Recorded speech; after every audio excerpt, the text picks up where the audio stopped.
அன்பான இறை மக்களே, உங்கள் அனைவரையும் நம் ஆண்டவர் இயேசு கிறிஸ்துவின் நாமத்தினால் வாழ்த்துகிறேன். ஒவ்வொரு நாளும் நம்மை பாதுகாத்து பராமரித்து வருகிற இறைவனுக்கு நன்றி அறிதலாக தினமும் மாலையில் குடும்பமாக ஒன்று சேர்ந்து குடும்ப ஜெபம் ஜெபிக்க வேண்டும்.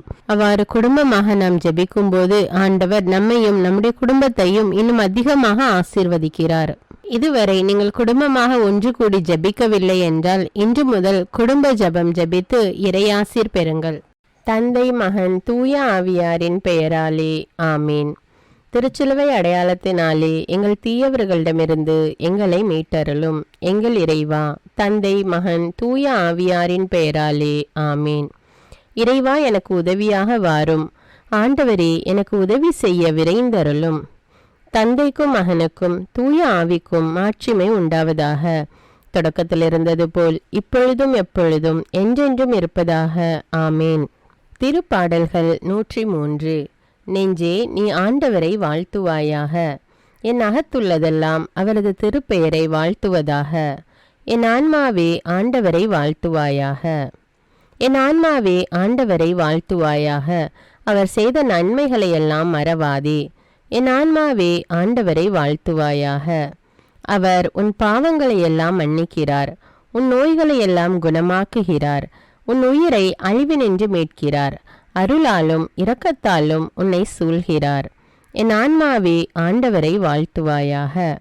நன்மைகளால் உன் வாழ்வை நிறைவுபடுத்துகிறார், கழுகுகளின் இளமையைப் போல் உன் இளமையை புதுப்பிக்கிறார். என் ஆன்மாவே ஆண்டவரை வாழ்த்துவாயாக. நீதியின் செயல்களை புரிகிறார் ஆண்டவர், துன்புற்றோர் யாவருக்கும் நீதி வழங்குகிறார். மோயிசனுக்கு தம் வழிகளை வெளிப்படுத்தினார், இஸ்ரவேல் மக்களுக்கு தம் செயல்களை விளங்க செய்தார். என் ஆன்மாவே ஆண்டவரை வாழ்த்துவாயாக. ஆண்டவர் இரக்கமும் கருணையும் உள்ளவர், சினம் கொள்ள தாமதிப்பவர், ஏராளமான காருண்யம் கொண்டவர், ஓயாமல் கடிந்து கொள்பவர் அல்ல, முடிவின்றி கோபம் காட்டுபவர் அல்ல. என் ஆன்மாவே ஆண்டவரை வாழ்த்துவாயாக. நம்முடைய பாவங்களுக்கு ஏற்றபடி நம்மை தண்டிப்பதில்லை, நம் குற்றங்களுக்கு தக்கபடி நமக்கு ஆக்கினை இடுவதில்லை. என் ஆன்மாவே ஆண்டவரை வாழ்த்துவாயாக.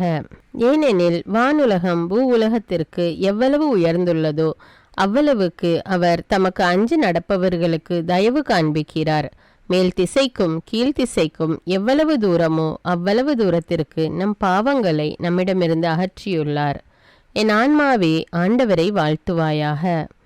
தந்தை தன் மக்களுக்கு இரங்குவது போல் ஆண்டவர் தமக்கு அஞ்சுகிறவர்கள் மேல் இரக்கம் காண்பிக்கிறார். ஏனெனில் அவர் நம்முடைய நிலைமையை நன்றாய் அறிந்திருக்கிறார். நாம் தூசிக்கு சமம் என்று அவருக்கு தெரியாமல் இல்லை. என் ஆன்மாவே ஆண்டவரை வாழ்த்துவாயாக. மனிதனின் வாழ்நாள் புல்லை போன்றவை, வயல்வெளிகளின் பூக்களைப் போல் காற்றடித்ததும் அது வதங்கி விடுகிறது, இருக்கிற இடம் தெரியாமல் போய்விடுகிறது. என் ஆன்மாவே ஆண்டவரை வாழ்த்துவாயாக. ஆண்டவருடைய தயவோவெனில் அவருக்கு அஞ்சி நடப்போர் மீது என்றென்றும் நிலை நிற்கும். அவருடைய நீதியோ அவருடைய உடன்படிக்கையை கடைபிடித்து அவரது கற்பனைகளின்படி நடக்க அவற்றை நினைவு கூறும் தலைமுறைகள் மீது நிலைத்திருக்கும். என் ஆன்மாவே ஆண்டவரை வாழ்த்துவாயாக. ஆண்டவருடைய வார்த்தையை கேட்டு அவருடைய சொற்படி நடக்கும் ஆண்டவரின் வல்லமை உள்ள தூதர்களே, அவரை வாழ்த்துங்கள். ஆண்டவருடைய திருவுளப்படி நடக்கும் அவருடைய ஊழியர்களே, அவருடைய சேனைகளே, அவரை வாழ்த்துங்கள். என் ஆன்மாவே ஆண்டவரை வாழ்த்துவாயாக. ஆண்டவருடைய சகல படைப்புகளே, அவருடைய ஆளுகை செல்கிற இடமெங்கும் அவரை வாழ்த்துங்கள். என் ஆன்மாவே ஆண்டவரை வாழ்த்துவாயாக. என் ஆன்மாவே ஆண்டவரை வாழ்த்துவாயாக. தந்தைக்கும் மகனுக்கும் தூய ஆவிக்கும் மாட்சிமை உண்டாவதாக. தொடக்கத்தில் இருந்தது போல இப்பொழுதும் எப்பொழுதும் என்றென்றும் இருப்பதாக ஆமீன். மத்தேயு அதிகாரம் 17. இயேசு தோற்றம் மாறுதல். 6 நாள்களுக்கு பின்பு இயேசு பேதுருவையும் யாக்கோபையும் அவர் சகோதரரான யோவானையும் ஒரு உயர்ந்த மலைக்கு தனிமையாக கூட்டிக் கொண்டு போனார். அங்கே அவர்கள் முன் அவர் தோற்றம் மாறினார். அவரது முகம் கதிரவனைப் போல் ஒளிர்ந்தது. அவருடைய ஆடைகள் ஒளி போன்று வெண்மையாயின. இதோ மோசேயும் எலியாவும் அவர்களுக்கு முன் தோன்றி இயேசுவோடு உரையாடி கொண்டிருந்தனர். பேதுரு இயேசுவை பார்த்து, ஆண்டவரே, நாம் இங்கேயே இருப்பது நல்லது. உமக்கு ஒன்றும், மோசேக்கு ஒன்றும், எலியாவுக்கு ஒன்றுமாக 3 கூடாரங்களை அமைக்கட்டுமா? இது உமக்கு விருப்பமா என்றார். அவர் தொடர்ந்து பேசி கொண்டிருந்தபோது ஒளிமயமான மேகம் ஒன்று அவர்கள் மேல் நிழலிட்டது. அந்த மேகத்தினின்று, என் அன்பார்ந்த மைந்தர் இவரே, இவர் பொருட்டு நான் பூரிப்படைகிறேன், இவருக்கு செவிசாயுங்கள் என்று ஒரு குரல் ஒலித்தது. அதை கேட்டதும் சீடர்கள் மிகவும் அஞ்சி முகங்குப்புற விழுந்தார்கள். இயேசு அவர்களிடம் வந்து அவர்களை தொட்டு, எழுந்திருங்கள், அஞ்சாதீர்கள் என்றார். அவர்கள் நிமிர்ந்து பார்த்தபோது இயேசு ஒருவரை தவிர வேறு எவரையும் காணவில்லை. அவர்கள் மலையில் இருந்து இறங்கி வந்தபோது இயேசு, மானிட மகன் இறந்து உயிருடன் எழுப்பப்படும் வரை இக்காட்சியை பற்றி எவருக்கும் சொல்லக்கூடாது என அவர்களுக்கு கட்டளையிட்டார். அப்பொழுது சீடர்கள் அவரிடம், எலியாதான் முதலில் வரவேண்டும் என்று மறைநூல் அறிஞர்கள் கூறுகிறார்களே, அது எப்படி என்று கேட்டார்கள். அவர் மறுமொழியாக, எலியா வந்து எல்லாவற்றையும் சீர்படுத்தப் போகிறார் என்று கூறுவது உண்மையே. ஆனால் நான் உங்களுக்கு சொல்கிறேன், எலியா ஏற்கனவே வந்துவிட்டார். அவரை மக்கள் கண்டுணரவில்லை. மாறாக தாங்கள் விரும்பியவாறெல்லாம் அவருக்கு செய்தார்கள். அவ்வாறே மானிட மகனையும் அவர்கள் துன்புறுத்துவார்கள் என்றார். திருமுழுக்கு யோவானை பற்றியே அவர் தங்களோடு பேசினார் என்பதை அப்பொழுது சீடர்கள் புரிந்து கொண்டார்கள். பேய் பிடித்திருந்த சிறுவனை குணமாக்குதல். அவர்கள் மக்கள் கூட்டத்தினரிடம் வந்தபோது ஒருவர் அவரை அணுகி அவர் முன் முழந்தாள் படியிட்டு, ஐயா, என் மகனுக்கு இரங்கும். அவன் வலிப்பு நோயால் பெரிதும் துன்புறுகிறான். அடிக்கடி தீயிலும் தண்ணீரிலும் விழுகிறான். சீடர்களிடம் அவனை கொண்டு வந்தேன். அவனை குணமாக்க அவர்களால் முடியவில்லை என்றார். அதற்கு இயேசு, நம்பிக்கையற்ற சீரழிந்த தலைமுறையினரே, எவ்வளவு காலம் நான் உங்களோடு இருக்க இயலும்? எவ்வளவு காலம் நான் உங்களை பொறுத்து கொள்ள இயலும்? அவனை என்னிடம் இங்கே கொண்டு வாருங்கள் என்று கூறினார். கொண்டு வந்ததும் இயேசு அப்பேயை கடிந்து கொள்ளவே அது அவனை விட்டு வெளியேறியது. அந்நேரமே சிறுவன் குணமடைந்தான். பின்பு சீடர்கள் தனிமையாக இயேசுவை அணுகி வந்து, அதை ஏன் எங்களால் ஓட்ட இயலவில்லை என்று கேட்டார்கள்.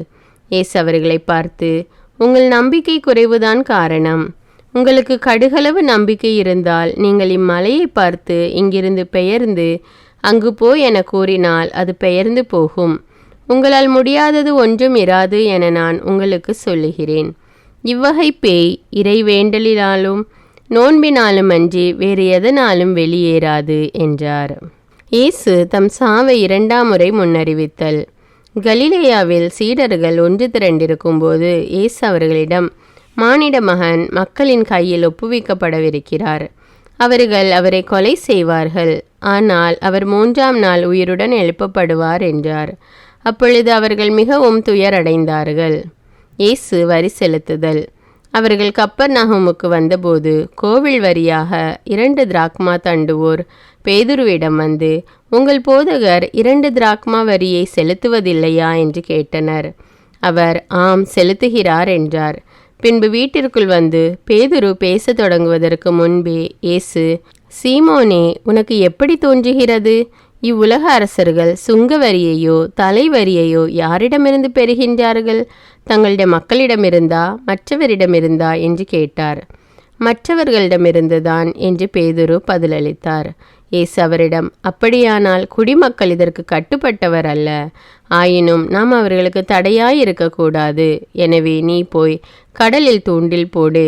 முதலில் அகப்படும் மீனை எடுத்து அதன் வாயை திறந்து பார்த்தால் ஸ்தாத்தேர் நாணயத்தை காண்பாய். அதை எடுத்து உன் சார்பாகவும் என் சார்பாகவும் அவர்களிடம் செலுத்து என்றார்.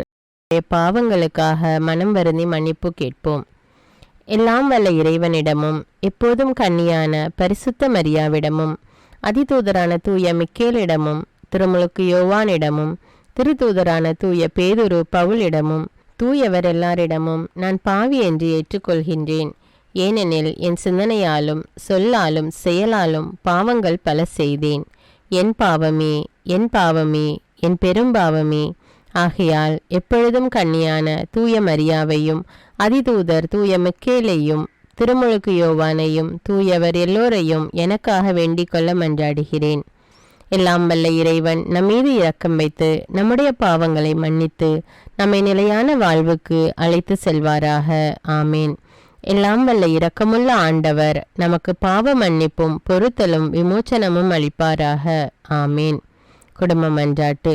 ஆண்டவர் உலக பெரும் குடும்பமான மானிடத்தின் மீதும் அவருடைய அன்பு குடும்பமாகிய திருச்சபை மீதும் குறிப்பாக அவருடைய பெயரால் இங்கு கூடியிருக்கும் நம் குடும்பத்தின் மீதும் தம் அருட்கொடைகளை பொழிந்தருளுமாறு மன்றாடுவோம்.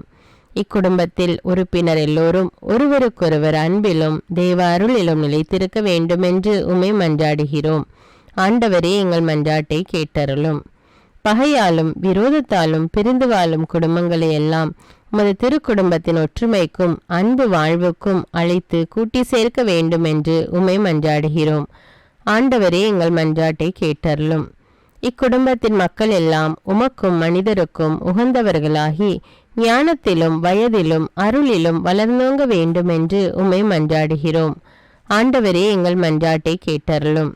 இக்குடும்பத்தின் வியாதி துன்ப வருத்தங்களில் நீரே துணையாக நின்று உமது வலக்கரத்தால் பசாசின் சக்திகளை விரட்டியோட்டி தயை புரியுமாறு உம்மை மன்றாடுகிறோம். ஆண்டவரே, எங்கள் மன்றாட்டை கேட்டருளும்.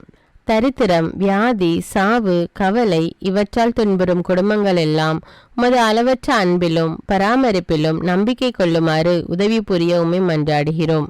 ஆண்டவரே, எங்கள் மன்றாட்டை கேட்டருளும். இங்கு இப்பொழுது பிரசன்னமாயிராத இக்குடும்பத்தை சார்ந்த உறுப்பினர் எல்லோரையும் சகல ஆன்ம சரீர ஆபத்துகளிலிருந்து காப்பாற்றி உமது அன்பிலும் அருளிலும் வைத்து காத்தருளுமாறு உம்மை மன்றாடுகிறோம். ஆண்டவரே, எங்கள் மன்றாட்டை கேட்டருளும். இக்குடும்பத்தில் மரித்தவர்கள் விசுவாசத்தின் முத்திரையோடு எங்களுக்கு முன் சென்று சமாதானத்தில் நித்திரை செய்கின்ற எல்லா மரித்த விசுவாசிகளுக்கும் நித்திய இளைப்பாற்றி தந்தருள வேண்டும் என்று உம்மை மன்றாடுகிறோம். ஆண்டவரே, எங்கள் மன்றாட்டை கேட்டருளும். இப்பொழுது நம் ஒவ்வொருவருடைய சொந்த கருத்துக்களுக்காக மௌனமாக சிறிது நேரம் ஜெபிப்போம்.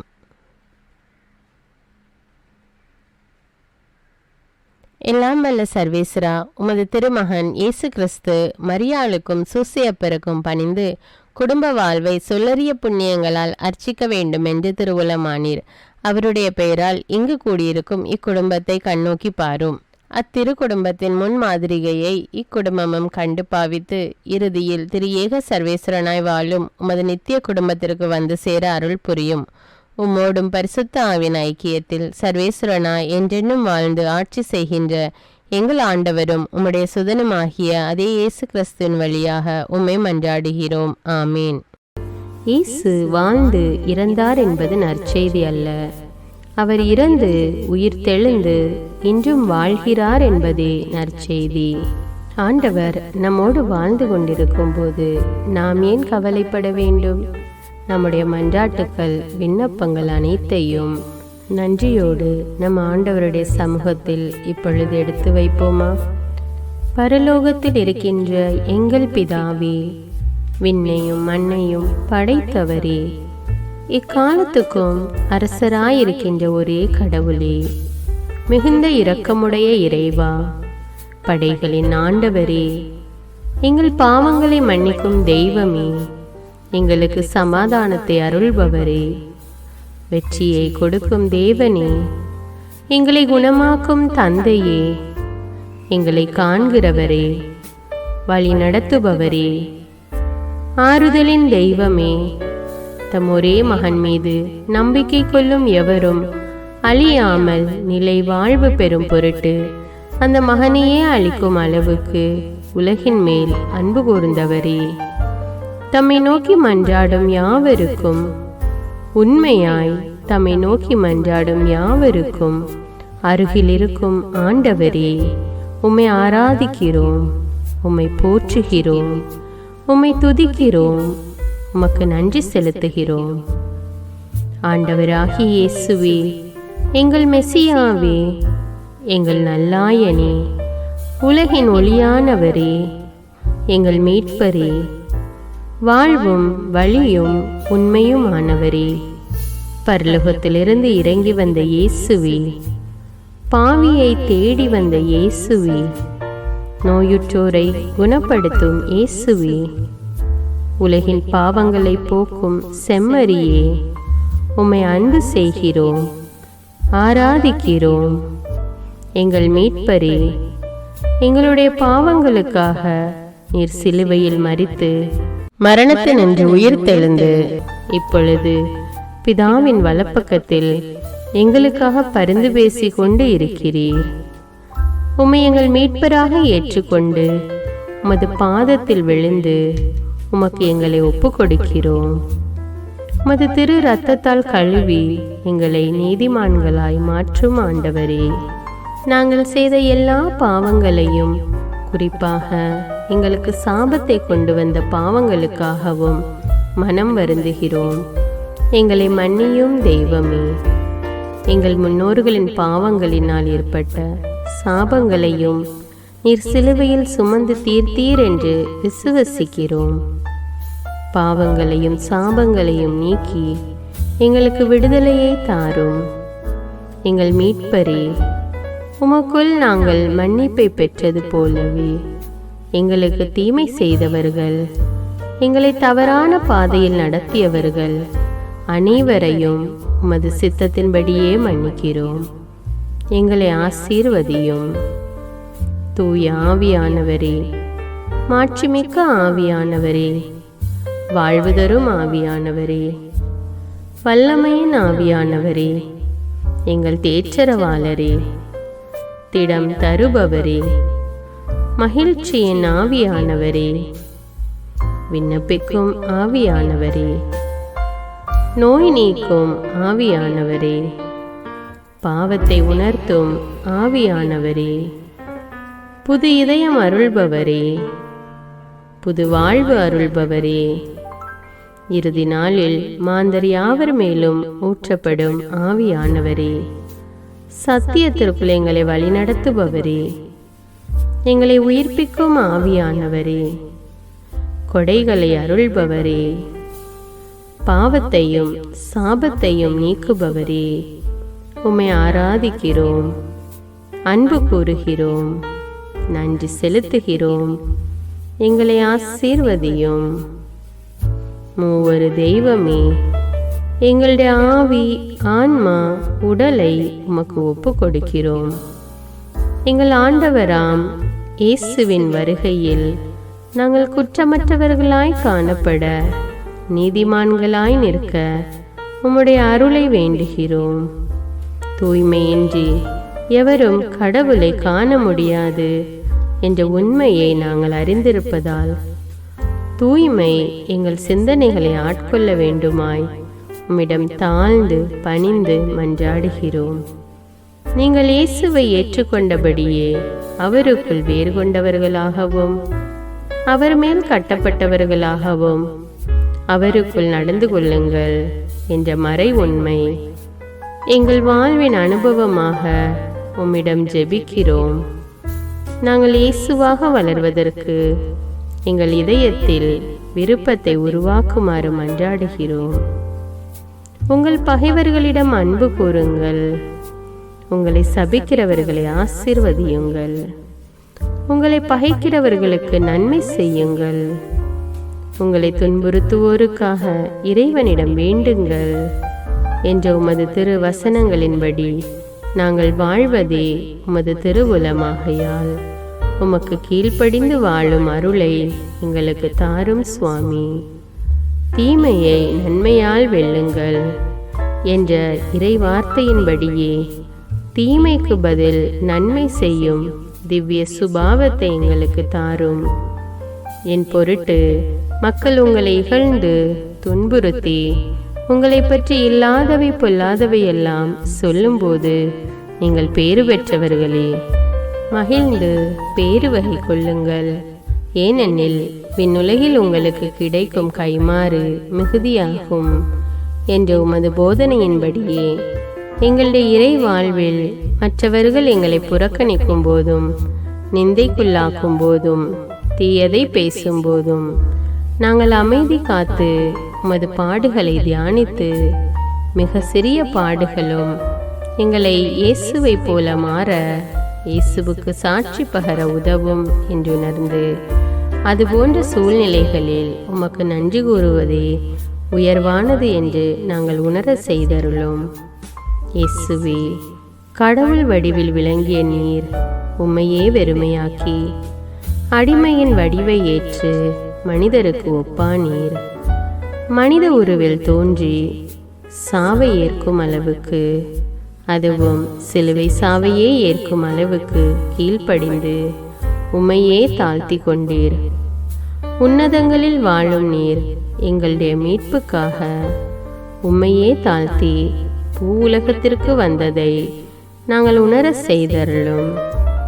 உமது தாழ்மையையும் தூய்மையையும் நாங்கள் அணிந்து கொள்ள எங்களுக்கு அருள் தாரும். மற்றவர்கள் உயர்விலும் மேன்மையிலும் நாங்கள் மகிழ்வடையும் மனதை எங்களுக்கு தாரும். பிதாவின் திருவுளத்தை நிறைவேற்றுவதே என் உணவு என்றுரைத்த இயேசுவே, பெருமையையும் சுயநீதியையும் எங்களிடமிருந்து நீக்கி தேவ நீதியை எங்களுக்குள் வைத்தருளும். மற்றவர்கள் எங்களுக்கு என்ன செய்ய வேண்டும் என்று நாங்கள் விரும்புகிறோமோ அதையே அவர்களுக்கு செய்ய வேண்டும் என்ற உமது போதனைக்கேற்ப மற்றவர்களுக்கு நன்மை செய்யவும் உதவவும் கொடுக்கவும் எங்களுக்கு உதவியருளும். எங்கள் ஆண்டவரே, நாங்கள் மீட்பின் அனுபவத்தோடு என்றும் வாழ, பாவ மன்னிப்பின் நிச்சயத்தை தொடர்ந்து அனுபவிக்க, பகைவர்களையும் அன்பு செய்ய, வேதனையுறும் உள்ளங்களுக்கு மகிழ்ச்சியை அளிக்க, எதிர்பார்த்த ஒன்று நடவாத போதும் அமைதியுடன் வாழ, காரியங்கள் போதுமான அளவு நடைபெறாத போதும் பொறுமையுடன் வாழ வேண்டும் என்றே நிந்தைக்குள்ளாக்குபவர்களிடமும் கனிவு காட்ட, புறக்கணிப்பவர்களுக்கும் நன்மை செய்ய, நண்பர்கள் உண்மையற்றவர்களாக மாறும்போதும் நாங்கள் உண்மையுடன் இருக்க, கடுமையான சோதனைகளிலும் தன்னடக்கத்துடன் வாழ, தூய கோலத்துடன் உம்மை வழிபட, விசுவாசத்திலிருந்து மகா விசுவாசமான வாழ்விற்கு கடந்து செல்ல, ஜப வீரர்களாய் வாழ, இயேசுவின் சீடர்களாய் வாழ, இயேசுவுக்கு சாட்சி பகர மன்றாடுகிறோம். எங்கள் விண்ணப்பங்களை ஏற்று ஆசீர்வதியும். எதை பற்றியும் கவலைப்பட வேண்டாம்.